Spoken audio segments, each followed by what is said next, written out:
Bunge la Texas linaendeleza mswada ambao utapunguza kwa kiasi kikubwa upatikanaji wa mitandao ya kijamii kwa watoto walio chini ya umri wa miaka 18.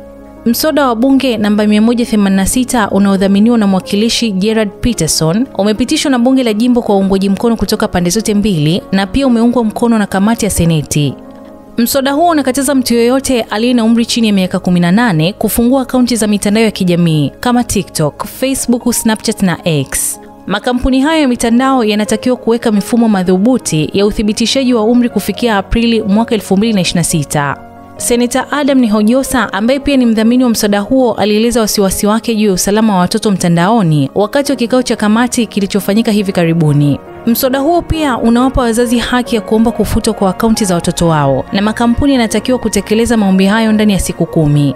Tovuti zinazoruhusu watumiaji kuweka maudhui yao wenyewe zitakuwa chini ya marufuku hii, ili hali tovuti za habari na michezo zikiendelea kupatikana. Kufikia Juni mwaka 2024, majimbo 10 ya Marekani yakiwemo Texas tayari yamepitisha sheria za kudhibiti matumizi ya mitandao ya kijamii kwa watoto, lakini Texas inapanga kuweka masharti makali zaidi kitaifa. Wakati huo huo, mswada wa Senate namba 2420 unahitaji idhini ya mzazi kabla ya mtoto kupakua au kununua vitu ndani ya program, sasa unapelekwa kwa Governor Greg Abbott. Ingawa wabunge wengi wanaunga mkono mswada huu wakitaja athari za mitandao ya kijamii kwa afya ya akili ya vijana, baadhi ya vijana na wakosoaji wanasema sheria hiyo inaweza kuathiri vibaya wanamichezo chipukizi na wabunifu wa maudhui wanaotegemea majukwaa haya kwa kazi na mahusiano ya kijamii. Kumekuwa pia na wasiwasi kuhusu uvunjaji wa haki za kikatiba, hasa haki ya kwanza ya marekebisho, yani First Amendment.